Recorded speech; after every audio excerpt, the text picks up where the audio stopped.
opinions expressed in the following program are those of the hosts, guests, and contributors, and do not reflect the official views of Real TV, its management, or affiliates.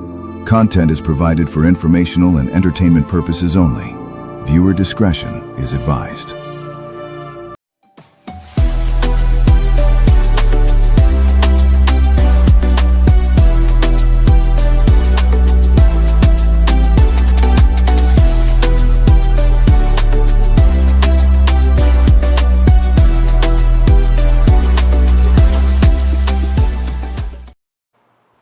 Hello everyone and welcome to the show Unfiltered Youth. I'm your host Gracie Parks, and in studio today we are going to be diving into a range of topics on the issues affecting young people throughout Trinidad and Tobago. Happy to have you with us today. It's Indian Arrival Day in Trinidad and Tobago. Happy Indian Arrival Day to each and every one. And we're blessed to be living in Trinidad and Tobago, where we can all celebrate each other, be a part of each other's festivities, religion, practices, delicacies, food, drink, everything. We are a boiling pot in Trinidad and Tobago, and I am so proud to be called Trinbagonian. Happy Indian Arrival Day to each and every one of you viewing and spending your evening with us. Today we are going to unpack a range of topics affecting young persons in schools in Trinidad and Tobago. Today we want to visit the issue of gambling in secondary schools, as well as deviant and violent behavior by our youngsters in schools, as well as destruction of state property, where we have young people who think that state property is of zero or no value, and they take every effort, they make every attempt to destroy, deface, damage, beyond repair in some cases, the property that belongs to the property that is paid for by taxpayers of Trinidad and Tobago. So we're going to unpack all those issues today. We are going to attempt, I should say, to unpack all those issues today. With me to assist in doing that is Yana Calderon. Hi. And to my left is none other than Mr. Kalon Francis. Thank you all for being here. I'm so happy to have you all on set with me today as we try to unpack these very complex issues and see if we could shed some light and probably come up with some solutions to those very, very serious problems.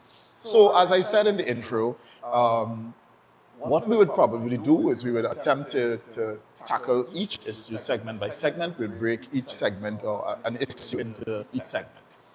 So let's start with the issue of gambling in secondary schools. As we all know, school is supposed to be a place for learning. School is supposed to be a safe space. School is supposed to be a place where our young minds go to get educated, to prepare them for life. However, we are faced with a major challenge where a sector, not all, but a sector of our school population seems to be distracted by the issue of gambling in secondary schools. So let's see if we could understand for our viewers why do we have this issue of gambling? Because not only is the state paying a whole lot of money to send young people into these institutions, but parents make a Herculean effort. And major sacrifices also. Correct. And contributions to send these young people into these spaces, and yet still we are faced with an issue of gambling. So let's see if we can understand for a bit what do we think is actually the cause? What's causing this scourge of gambling? Is it that youngsters are not getting sufficient money at home? Is it just infiltration of peers coming in with the bad behavior and bringing it into the schools? What do you think? Well, I think it's an infiltration of peers not really coming from a background with much money and deviant behaviors, causing them to have this bad addiction within gambling in a classroom where they should be using their knowledge to cover what they should be learning. Not Correct. even that. Sometimes students are in school, like seeing their peers playing whatever sort of gambling they are doing and making money, and everybody want to be gal in on the quick money, but who don't know knows that, well, most people should know that easy come, easy go. So easy money don't last long, and not even that too, because if you got caught gambling in school, you could get up to 14 days suspension, and well, you'll make you miss school. Your parents here now going and have to find something for you to do, because remember your parents going to work to get money to send you to school. So they are not home during the hours that you would be home. So you will be home alone here now, and children not supposed to be left home alone. So it don't make sense gambling in school. So what we are saying is that one problem leads to another. So you have gambling taking place in schools, and when they start gambling, suspension comes. And not only suspension ought to be looked at from several different angles, because you have suspension where one, your record is now tarnished. Your school's record is now tarnished because you are suspended for gambling. Two, you are sent home, so you are now removed from the environment where you're supposed to be learning and progressing and excelling, to now you are sent home for as much as up to 14 days, as Kaylon rightfully says. When you are sent home now, parents are employed, so you have a situation of lack of supervision or no supervision at all. So you have an exacerbated problem. So the problem is It's ongoing. It's Yeah. it's a thing Yeah. that you can't stop from, an Yeah. addiction. yeah, so it's an addiction that's causing a serious problem, and it has so many knock-on effects. And that is one of the things that we need to be very concerned about. When we talk about gambling and we examine the school system, the current school system, how is gambling so prevalent in secondary schools? If you have, I mean, we have deans, we have security officers, But we sir, have police officers, yes.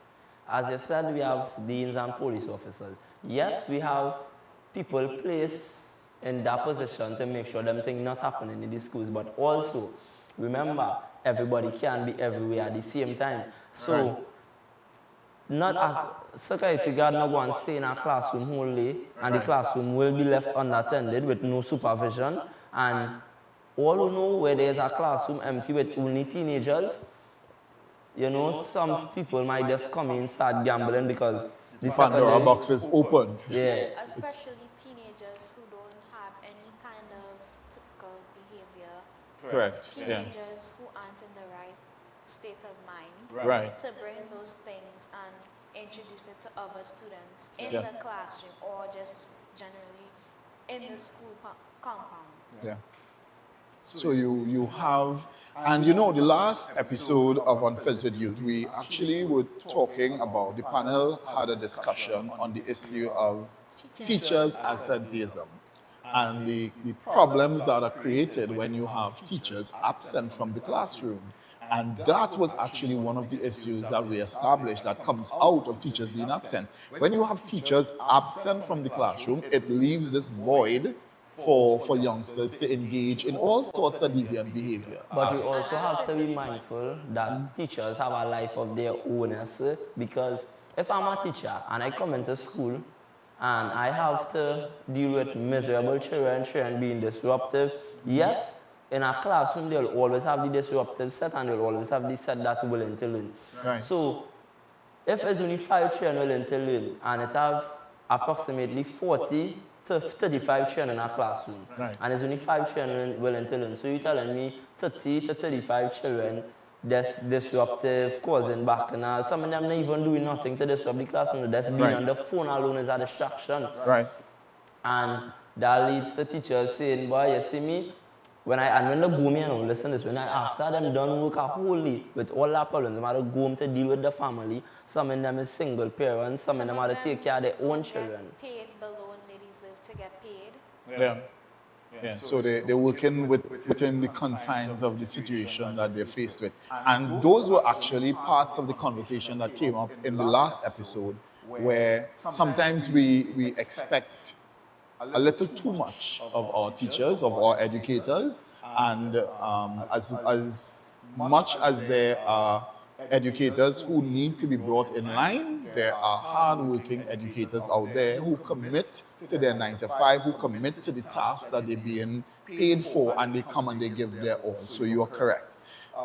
Let's go back to the issue of gambling. When exactly do you really find gambling? Is it that gambling is something that they do during the lunch break, during the... No, gambling goes on right through. Right through the whole, So, Right through. the whole Children time. will be ducking classes to go and gamble and They'll so. be talking lunchtime. They would just stay their whole time just to get what they want to get from Right, so- gambling itself. so it had no special time for gambling. No special No time. gambling. It's The a wappy running. Right through. Right Right through. through. That's 24-hour happy. Addictions Right, don't true. really stop unless it gets help. So Where gambling is concerned, what do you think is needed to bring some sort of clamp? Do you think there is hope? First and foremost, do you think there is hope to deal with that addiction? Yes. To figure the loans. If let's say you're gambling for 20 or something, and there is not a 20, what are you going to do now? In that case, if you look at it from a perspective, you figure out where they're getting the money from and kind of restrict it from them, especially if they're getting it from banks or stuff like that. Restrictions, that's Right. So you put restrictions on the source of the income that they're using to gamble. But then one could easily say that you can't really, how much you would restrict, because a parent might take their hard-earned money and say, oh, this is your allowance for the week. Not This is even what... self, because at a point in time, I also found myself gambling, and my mom used to give me, she used to give me my whole money for the week on a Sunday night. So she would give me all my money for the week on a Sunday night. And I don't know how we're going. I wanted to gamble, so I would pay away $150 and use $30 a day. And use the rest to gamble. $30 a day was for gambling, or the No, 150 that was was to for go to gambling? school. The $50 that remained, that was for gambling. And everybody it's just till everybody reach a point of realization. The truth be told, some people might not realize that it's time to stop, but I realized when was my time to stop, and I stopped gamble because I got caught at time, and not even that too. Within understanding and hearing how my mother felt about it, it really hurts to know that parents trying so hard, Right. and why they say, let me save up the $50 and give them mother back the $50. I did not think about that at the time. What I was studying was to go and gamble. giving away your money to people who just go and use it for foolishness at the end of the day. So you were once a gambler. You were once caught up in that system of gambling, and you have come to the realization. But what about those who don't come to the realization? It's just a sad ending. They go through secondary school, gambling it out, doing the most where the gambling is concerned. That's what it is. Possibly even need for income, the serious addiction of being caught, feeling like that's what they can do until they could hold on to a job or their parents. Yeah. And the thing about it is that they see the need, they want to spend more, and they don't have access to it. So according to Kalon, it's the quick money, the access to quick money, what they see as access to quick money. When we come back, we'll continue the discussion on gambling. We'll wrap with some solutions on gambling, what we think can be used as possible solutions, and then we would try and get into other areas of view. Let's pay some bills when we come back.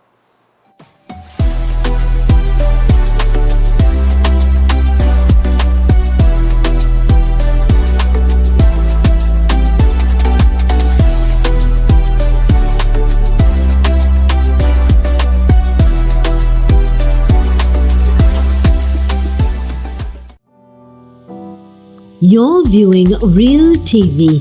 Thanks for choosing us.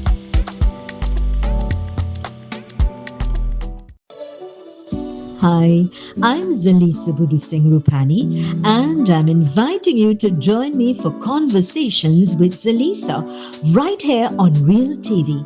It's not just another talk show, it's a space for real stories, real insight, and real impact.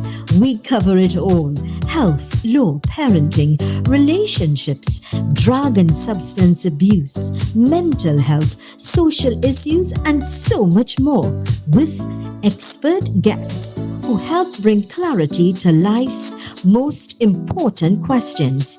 So, whether you're looking to be informed, empowered, or simply inspired, this show is for you. Weekdays at 10 a.m. with repeats on Real TV.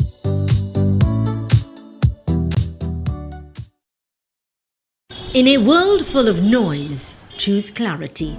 The Real News digital publication is your choice for important news coverage. From influential figures shaping our nation to a powerful week in review that keeps you informed. The weekly edition is available for download on all of our social media platforms. Smart, sharp, essential. Real News digital publication. Stay informed, stay educated, stay empowered. Planning a concert, conference, wedding, or cultural celebration? Let Real TV broadcast your event to the world. From live streaming and on-air coverage to global reach across TV and online platforms, we make sure your big moments are seen and heard everywhere. We offer professional production, worldwide exposure, and an unforgettable impact. Don't just host your event. Let us share it with the world. Contact Real TV today, where your story becomes everyone's experience. Call us today at 2926470 or WhatsApp us at 3847142. You can also send an email to realtv.corporate@gmail.com.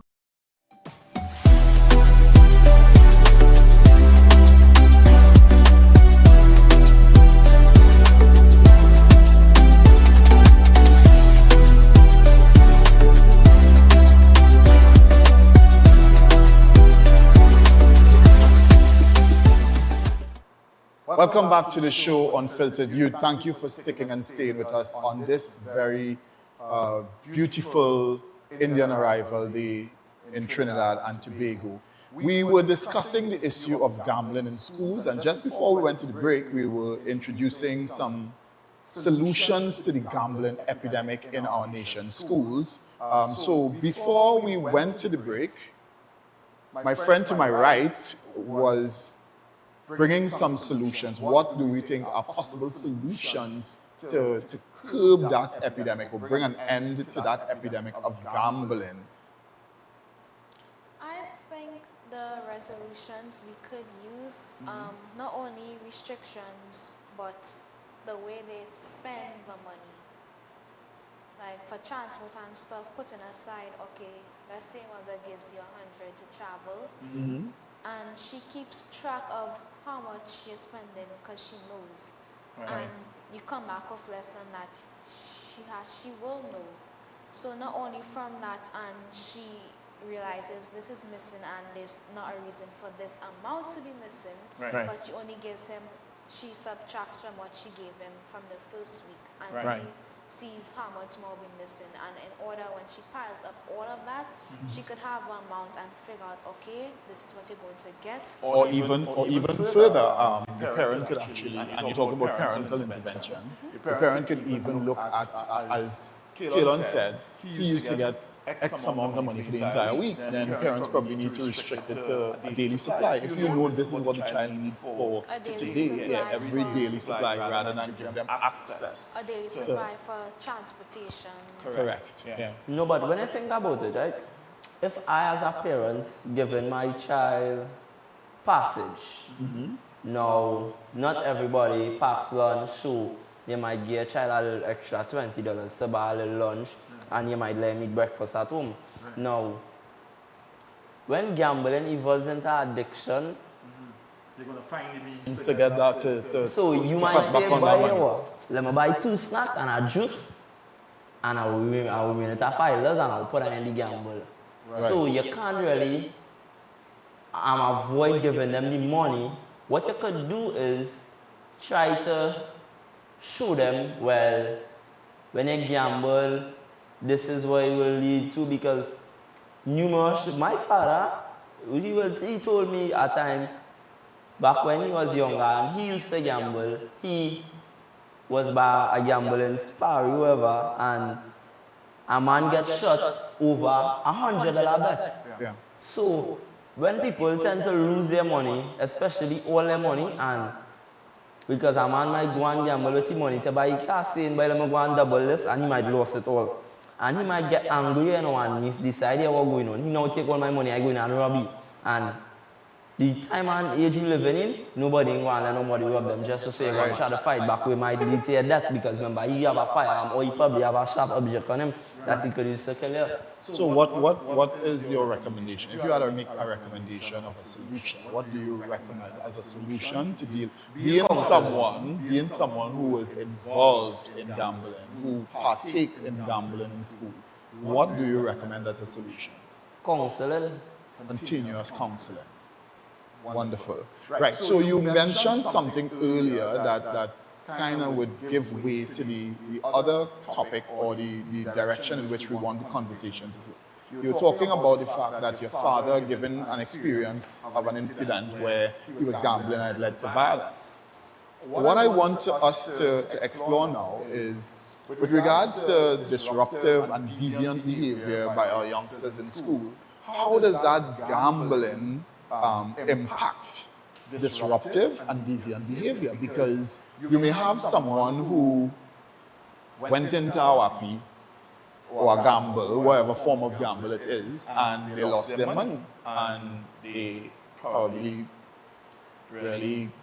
He really needed that money for something, and he go in and get violence. And correct, and that may lead to violence. Fights, robbing, shootings. Because if a boy lost all the money in school, and he needed that for transportation. yeah, you know more people than you in the school. Like we say, come in this school, and you just wanted to take a little fun because you see all your friends doing it, and you decide to go in and gamble.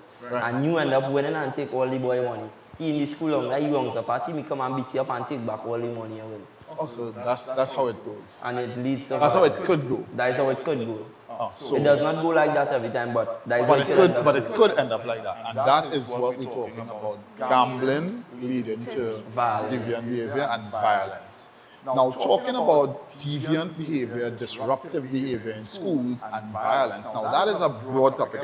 Gambling might contribute to one part of it. But I am sure we would all recall recently there was a video circulating on social media where you saw some sort of craziness happening in the streets with some school students. And one boy was kicking off the head of another, and he fell to the ground in the road. And the boy got bounced. Yes, and a car almost rolled over him. And we asked ourselves, what have we come to? What have our nation's schools come to? What are students who are supposed to be students in school? What have they come to? Because when you can see in the street some student kicking off the head of another student until they become unconscious, you ask yourself, what is really going on in our nation's schools? So gambling could lead to deviant and violent behavior. But clearly, gambling is not the only thing that contributes to deviant behavior. So let's talk a little bit about school violence and deviant behavior. Let's try and understand from a school perspective or a student perspective, what is responsible for that level of deviant behavior? What is responsible for that level of violence? Why can't we talk it out? Why aren't we talking it out? Why aren't we communicating? We think talking it out is the resolution. Most of the time when they talk it out, it leads to further problems or insults, accusations, rumors. Right, so talking it out, just don't cut it for this generation. Yeah, so like me. So I would be, if anybody is to tell me about my mother, I know I can't cuss. I can't cuss and I can't give nobody no talks, because anytime I go to anybody talks, everybody just laugh because I can't cuss and I can't get nobody talk. So from the time everybody started to laugh at me, I go in and look to hit one time. And then it go in and become a violent situation because a boy disrespect me and me taking no disrespect. So I might hit him and that might lead to a whole big bacchanal and fight, and he might want to call his friends, but I have friends too, so I go call my friends, and then it might just end up into a brawl, like what we see in the video. Jumping. To be honest, if somebody was to talk about my mother, my brother in that way, since I am an articulate person and I don't curse, to push up my buttons in that way, I would say I would lay hands on the person because it shouldn't have to get to that point from one way to another. Right. We're talking about relatives, and I would obviously lash out. That's a different. Right, so then what do we do then? What do we do? How do we avoid, or how do we get to that place where our youngsters are better able to deal with those levels of aggression? Because those levels of aggression, as we may be aware, may or may not be aware, recently the Prime Minister, as well as our National Security Minister and Education Minister, they were talking about charging youngsters criminally. Correct. Charging them criminally for fights and violent and deviant behavior in school. So if we don't get a handle on how to deal with our aggression as youngsters in the secondary school system, we could end up with 14-year-olds, 13-year-olds having a rap sheet. And not only, well, eventually they would reach to that, but before they even reach to that, we'll end up with 13-year-olds, 14-year-olds having a criminal record. But that would not, it would affect us, but if the government and the teachers and the school body is to take a moment of their time and step in and figure out and come together and give resolutions and stuff, then we could prevent that from happening further on. Because, okay, you going to charge a boy for or a girl, or even teachers, because students and teachers is being indulging in fights, and some but teachers most times when teachers are involved, they are not the aggressor. Most times they're the ones that accidentally get their hands laid on because they're in the middle of. Correct. They are trying to stop the fight, so they are not the aggressor. But sir, take a moment, right? If a fight is to take place, a fight cannot be pushed by one person. It will take two parties for a fight to start. Because I have to tell you something. If I tell you something and you reply and you continue walking, it go down right there. But you have to answer me back. And when you answer me back, we will go back and forth for 2 minutes. And then one of you might do nothing to say, and that is how fight will start. So a fight is a two-party thing. So you have to get to this bottom right and find out what really went on with the two parties, because I might be the one getting bullied, and because I defend myself, they want to lock me up for they were basically say, because they don't want to hear nothing in them. That's one. Them saying both in all fight, both in all going and get locked up. Exactly. And it can't work so, because that's unfair. I know as a victim who was getting bullied all the time, making numerous reports to the office. When I defend myself, and stand my ground, I get locked up on a criminal record for standing my ground, which is wrong. Because and not only that, but my guardian is calling the school phones and asking what is happening. Why is my child coming home with these, tell me about these things being said to her in school. And not only that, they think it's a thing, oh, just leave it alone. And that is how it goes. So is it that school administrators are not taking it seriously? Is it that they allow the situation to escalate into something that is out of hand, and then it leads to this major brawls in the place? They push it aside until it gets to a point where that school fights happen, friends jump in because they feel like they don't really have a backup or a trusted adult or guardian to let them know what is really happening and the things. So you're left alone because the systems that are in place to protect you, to ensure that you are. It's failing. It's all right. corrupting. So we would go a little deeper into this end of the conversation. Let's take a break. Let's pay some bills. When we come back, we will continue our conversation.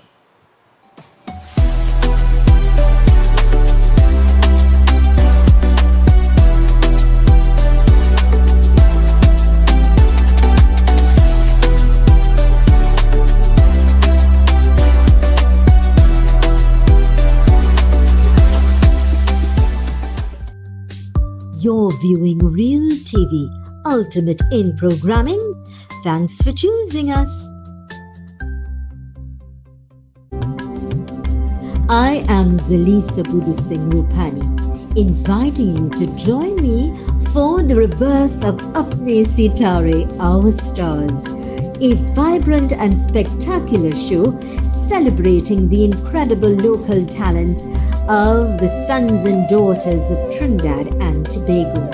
Experience the beauty of our culture through singing, dancing, and musical performances as we keep the arts alive and shining bright. Tune in right here on Real TV every Sunday from 1 p.m. for Apne Sitare, Our Stars. See you there. Macon Construction Company Limited. Save big whilst building stronger. We build with our Macon innovative building systems, which provides high wind speed, earthquake, sea blast and fire resistance. Is thermally and acoustically insulated. Provides improved construction timelines and cost savings. We provide construction services from design to finish and everything in between. Macon Construction Company Limited. Building green today with tomorrow's technology. Contact or visit us today. Ladies and gentlemen, young people, senior citizens, it is my pleasure and privilege to invite you to look at the program Inspired on Real TV at 2 p.m. every Wednesday afternoon. Inspired is designed to lift your spirits, to help you overcome depression and failure so you could be an outstanding, extraordinary success. We have special experts every Wednesday who will inspire you to do better, to be your best self. So may God bless you. And remember, every Wednesday at 2 p.m., please look out for the program Inspire.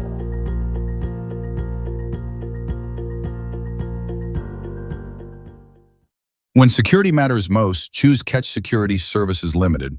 We are proudly approved by the Ministry of Homeland Security. We protect your home, business, community, and much more. Our services include professional baton and armed officers, specialized K-9 units, mobile patrols, secure cash pickups, secure transport, and pepper spray applications and supply coming soon. Don't wait. Secure your assets now. Contact Catch Security today. Call 622-6601, email info@cssl-tt.com, or visit our office at 30-32 Saddle Road, Maraval.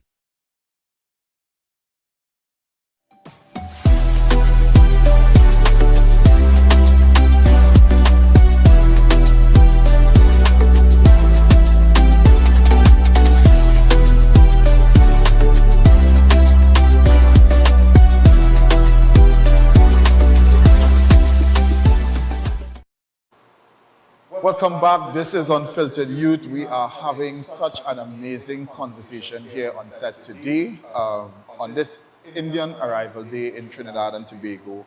We were discussing a variety of topics. Actually, we're on the issue of violence and deviant behavior among our nation's students.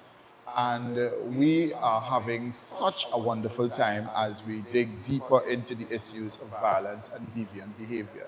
So before we went to the break, we were looking at some of the causes, some of the things that lead to violent and deviant behavior among our nation's students. And we were able to come up with the fact that students are having issues with tolerating, their tolerance levels are diminishing, and probably they need to get some sort of intervention, whether it be from guidance officers, whether it be from counselors, whether it be from administration. Anger management and all. Anger management training, yes, that is correct, to deal with the issues affecting students.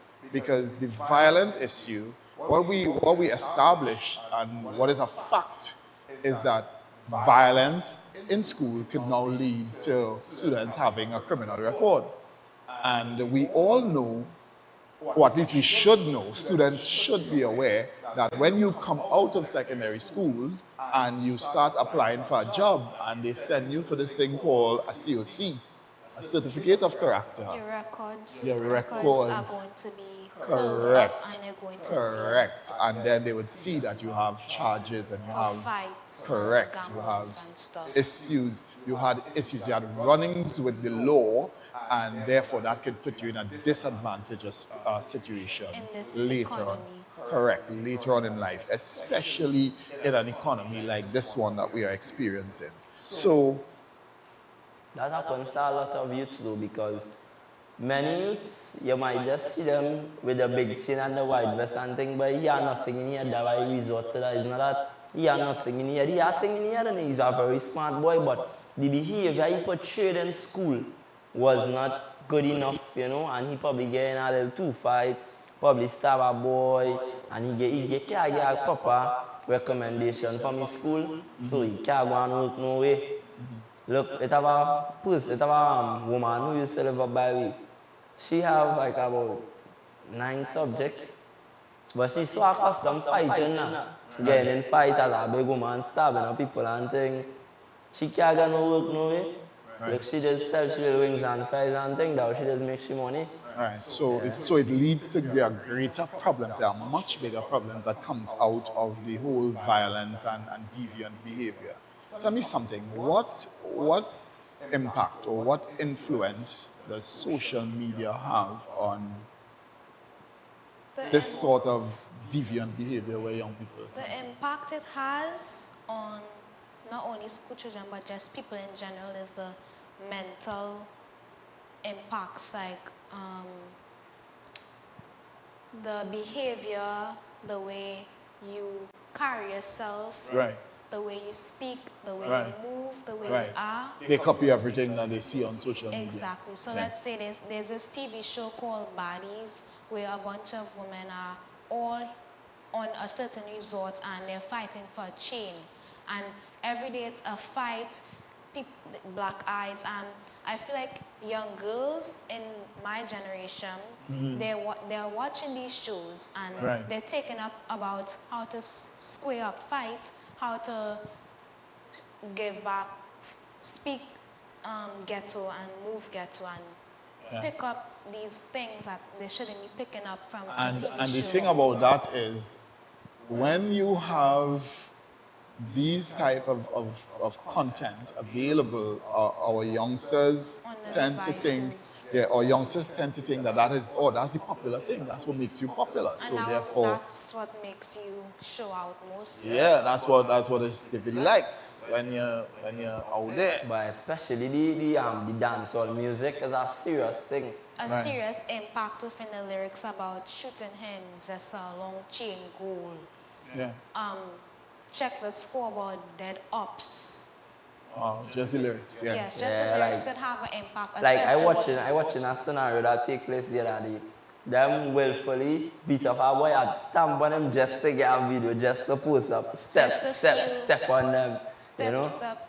And most of the time, these young boys, not only young ladies, do these things, but it's also because they don't have a parent at home that monitors how they're moving and what they're watching on the devices. And, yes, and management on the devices. Yeah, and a major problem in society is male role figures in the life of young males. Right. Because And I'm glad that you said that because that was actually one of the topics we had discussed probably 2 Saturdays ago on the show. We talked about the absence of male role models in our society. So I'm glad that you mentioned that. yeah, because if a child father is absent in his life, he has no one how to teach him how to be a proper young man in society. Right. And he just starts doing his own thing, which leads to him being Destruction. involved in gangs, And following a bad path. not only that, but he sees his mother sometimes struggling to get money, food in the house, taking care of just them in general, rent, Right. bills, transportation, and seeing a parent that especially tries their best to care for you, it is going to mash you up in some way or another, and with that kind of pain building up, especially if you're on social media and seeing these different things about fights, it is going to have an impact on your mental health. Correct. And that impact on your mental health is going to take a toll over who you are as just a person in general. Correct. Now even that too, if the systems and the people that are put in place to take care of the youths and make sure that the youths stay on the right path, is to take a moment of our time and sit down and talk to all the children, and them will be fighting and again once it are trouble and all the school want to get rid of and ball and board. What? If them set a trend, the school will be at a little ease and thing. Yeah. If all of us take a little bit of time and sit down and talk to the youths and then we go understand and figure out what is the problem. Figure out behind what's all our coaching, all of that behind them, figure out what's really the issue, why they're hurting, why they're doing So you this. think they need to take a deeper dive into the lives of these individuals, these aggressors, and Because these most of the time they disruptors? Because if you go to schools and you see you want to enter, most of the time it's, oh God, she's skirt short, or that baby powder and thing. That's not really that matters. Like your appearance is what matters most of the time, but they don't really take a look to see how is she besides judging about the powder on her neck. Right, and they don't take time to look up.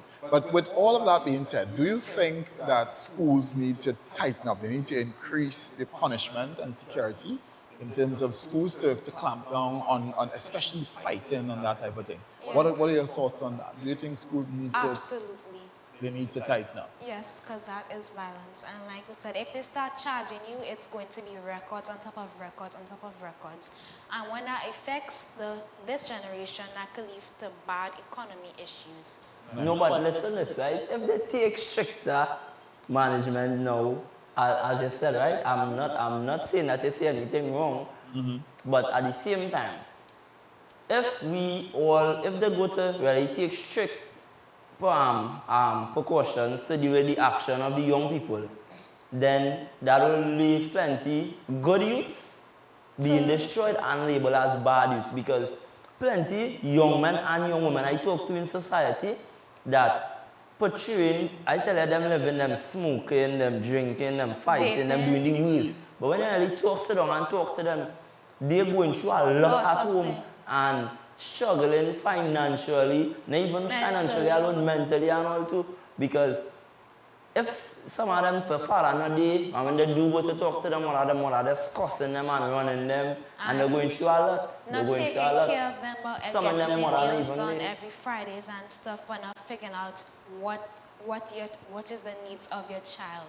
Some of them don't even have no parents to take care of them, so it really sad. So I find taking it serious and charging the youths would not be a good thing if we do not dig into the problem and find out what really causing it. We get to the bottom of the problem before we look to take action. So you think that the state should focus on getting to the bottom of the situation? What is leading to the deviant behavior? Focus on getting more social workers in schools. Focus on getting psychologists. Have them counsel. Youth camps, programs. And put them into programs. Because what I'm basically doing with charging youth is just labeling them as criminals before they could change them and before they could pull them back from ending up a criminal. They're just looking to put them as a label them as a criminal and get rid of them. And let's say you get labeled as a criminal. When you want to go to counseling, they'll say, oh no, you have an issue, you've done this and that. You will not be able to get the counseling that you need, and that's not going to do anything in general. I like where the conversation is going, but we must pay some bills and come back. When we come back, we talk about the issue of vandalism in schools. We wrap the conversation on deviant violence and deviant behavior, and we go on to the last segment where we talk about vandalism in schools and whether or not we should hold parents accountable and have them pay for what their charges destroy in the state schools.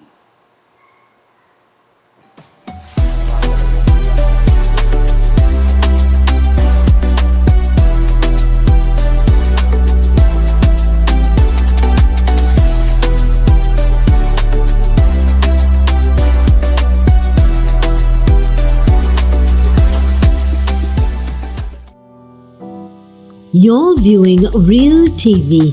Thanks for choosing us.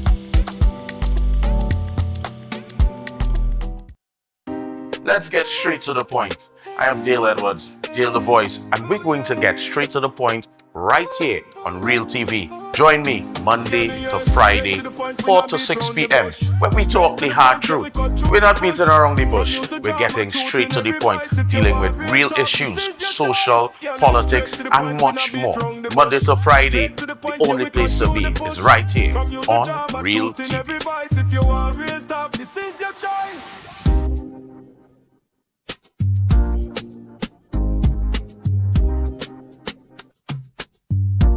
Are you looking for the right space for your business? Fred's Plaza has the space you need. We offer professional rental spaces designed for growing businesses. Conveniently located in San Juan on the Eastern Main Road, opposite the PTSC terminal and between Royal Castle and Mario's. Easy access, high visibility. For inquiries, call or WhatsApp 868-384-7142 today, or visit Level 3 Fred's Plaza for details.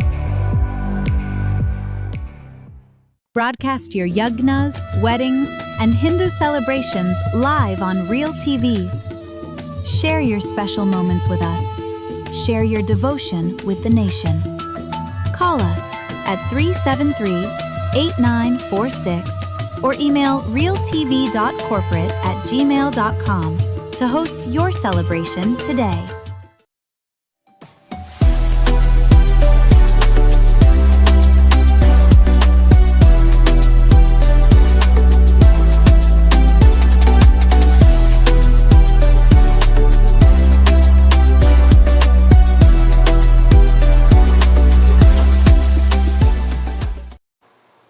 Welcome back to the show, Unfiltered Youth. We are so happy to have you stick and stay with us on this beautiful Indian Arrival Day in Trinidad and Tobago.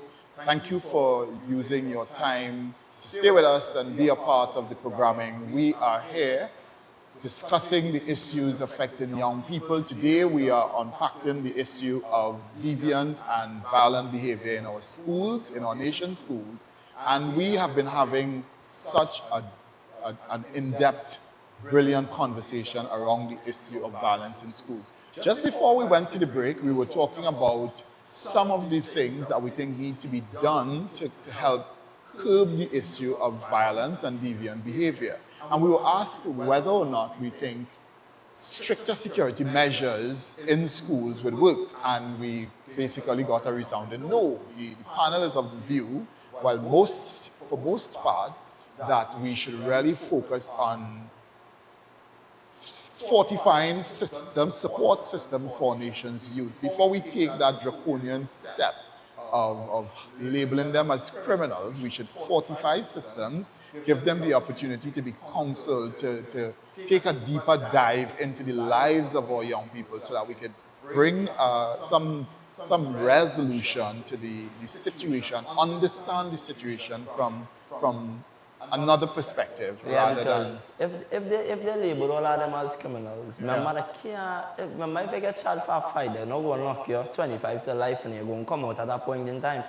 And being treated like that from a young age, they will say 10 of them get locked up. When 10 of them get come out, there are 10 serious problems we have actual criminals to deal with now, because there was some misleading use that get misled and they get labeled as criminals, so they actually now become criminals. So they go into the system and come back out seasoned criminals. Yeah, because when you're in the system, you also get fried.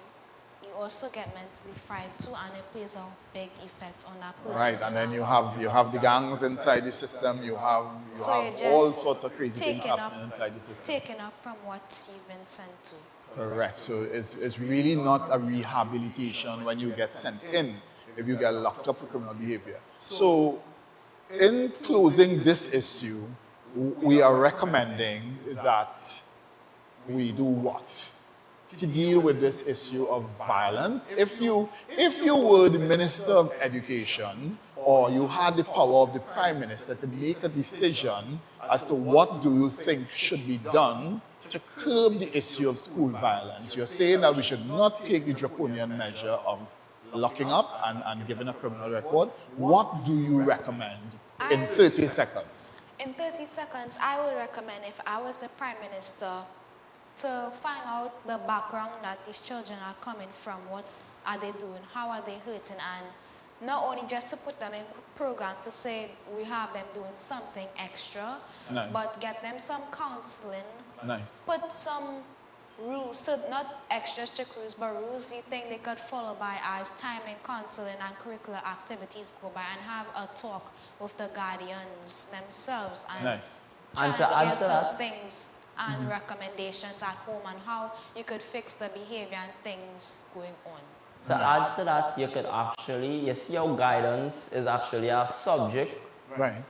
We should have anger management as a subject also. So while they're learning from Form 1 to 3, because in Form 4 they choose subjects. Right. So from Form 1 to 3, it should have a subject called anger management, where we learn how to control, the youths of nowadays learn how to control their anger. Right. So when they get vexed, they would not just lash out and do whatever.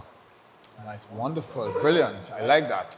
Now, before we come to a close on this episode, we want to deal with the final topic of vandalism. Yes, we want to talk about vandalism. And when we talk about vandalism, we need to put it into context.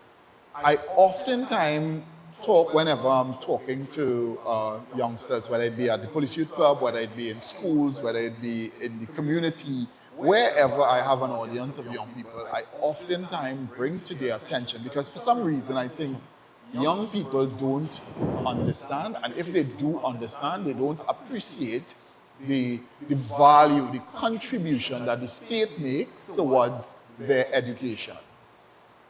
And if we were to do a mathematical calculation of how much it really costs the state to have schools running, a secondary school running, it could be upwards of $5 to $6 to $7, $8, $10 million a year to keep a school running. And then we have the issue of young people, students, who go into the school and decide that, Hi, I'm going to destroy this desk. correct, I am Spray going something on to this deface, I am going to remove. Even when I was in secondary school, this is not a new issue, you know. When I was in secondary school, there were those speakers, you know, speakers that they have for the PA system. PA systems where you Right. They actually had to put it into these metal frames because they were stealing the speakers and taking them home. In my school and all, they actually have them in a metal frame. They actually have them on a metal frame, but like on the roofs and stuff, like in the corners. They're going after it anywhere. Once it's not on a metal frame, they're going after it. So my question is, how do we deal with this issue? First and foremost, why do you think we have this issue of vandalism? Why As do we we have talked about before, gambling could cause it too, because check this, right? I now lost all my money in a gamble. I go and flip the gamble table, boom, like that, you mash up a table just And so. not only that, you want to You know throw that kind of shade. way? You want to throw shade. You want to say, you're not only just going to the media, but you're writing these things on a desk or on a bathroom wall. And we just come on the topic of violence too. In Exactly. violence, men just pick up chair and pelt chair behind people. Not And only that, but sometimes girls themselves like to crash out and stuff. look, I'm watching a scenario in my school here. They take the broomstick and they walk around they take the EMTS workers broomstick and was walking around the school with the broomstick, and then they break it and they throw one piece to the throw next piece. So next thing a boy walk in the class, cuff the Table. no, cuff the Chair? board and crack the whiteboard. And then when Monday morning, you know, a teacher had to take out a picture and send it in the group. What do I have to meet on a Monday morning? He cracked the board. Yeah. Yeah, and nothing has been done. And then So- after students, the same students who mashing it up complaining, I don't have a proper chair, the chair rusty, the chair dirty in my shirt. Or we have to share a whole table. Yeah. And the thing is, who is responsible for destroying and the cases? Same people. Same students that The are ones who complaining. like to throw over the desk, bang on the tables. So there is an issue with destruction of state property, and to me, We can't continue as a society to replace every time it's destroyed deliberately, because most instances it's not a case of, oh, it was an accident and this chair got broken, or it's deliberate destruction and defacing of school property, just painted.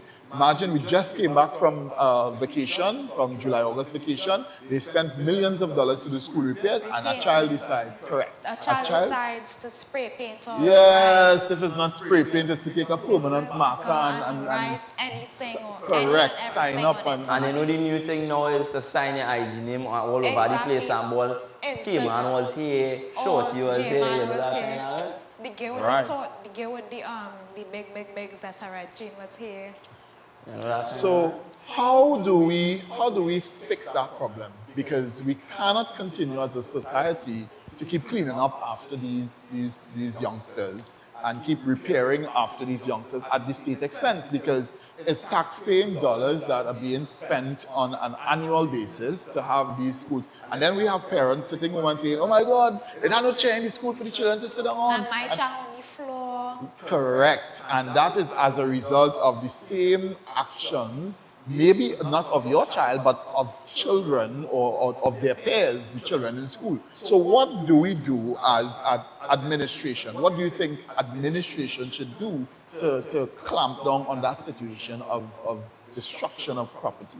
What can be done by the school administration, that is? I think if we should start kind of like checking bags and stuff, seeing if they have any spray paint, besides like just permanent markers, because you're obviously not going to use that in your book, so taking away spray paint. No, but at the same time, you can't do that. You would not solve the problem by doing that, because permanent markers, I witnessed my teacher come in class with a permanent marker and started writing on the board, and she bought, oh God, there's a permanent marker, and she put on the marker. Them children and them go on with the marker and marking up all over the school and a permanent marker. And the thing about it, you may be doing a project, and a project requires a permanent marker as opposed to a whiteboard marker. So then what can administration do? What can the school administration, principal, the admin staff, the teachers? If it's lunchtime or anything, or you're not supposed to be in a certain classroom or stuff, restrict them from that classroom from time being until a teacher or someone is in there to make sure no one is there. No, but if it's possible, if it's possible, you all could try and put a little cameras in these parts of the school, because my school have no cameras. But they will, at the end of the day, they will mash it up or somehow. No, but you will be able to see, because you'll have a clear view of who coming towards the camera to damage it. Exactly. Right. So we are saying that we should put cameras in schools. Yeah. When we put cameras in schools, we identify who the perpetrators are. What then? What then? Because it costs money to put cameras in schools. So when we spend thousands or hundreds of thousands of dollars to put cameras throughout the school to be able to clamp down on these perpetrators of that type of behavior, what's next? What do we do next? I think that what we should do next is help around with the classroom setting, but when we have cameras, we're able to see who is doing this, and you could have the person take accountability, pull them aside and do what you need to do to stop them and fix the desk and stuff, so not all students will be chalked up in here and then sharing this and that, and because at the end of the day, it still ends up getting destroyed because 3 to 5 students are using the same desk and stuff. And at the end of the day, remember, the tables and chairs is not for the teachers. The school could have no table and chairs, and if the teachers and them decide they were going on, once I have a chair, or them working for enough money, them could buy them one chair, them don't know them don't have to worry about what's going on with me. Because, the show a little concern, they give you a little table and chair to sit down, because I say, wow, this is a different kind of school, I'll stand up in the back and I tell you, oh gosh, go and sit with Joshua now. Closing comments, 10 seconds. Happy Indian Arrivals Day. Happy Indian Arrival Day, and to the youths out there who damaging this school, please stop, because it's your school. It's also your school, and not only that, yes, that's a representation of where you are. And at the end of the day, we are going to get tired of seeing the usernames on the wall. the girls I'm Sire, Joshua. So happy Indian Arrival Day, Trinidad and Tobago. This is Unfiltered Youth. Thank you so much for spending the last hour with us. It has been indeed a pleasure. See you all around next time right here on Real TV.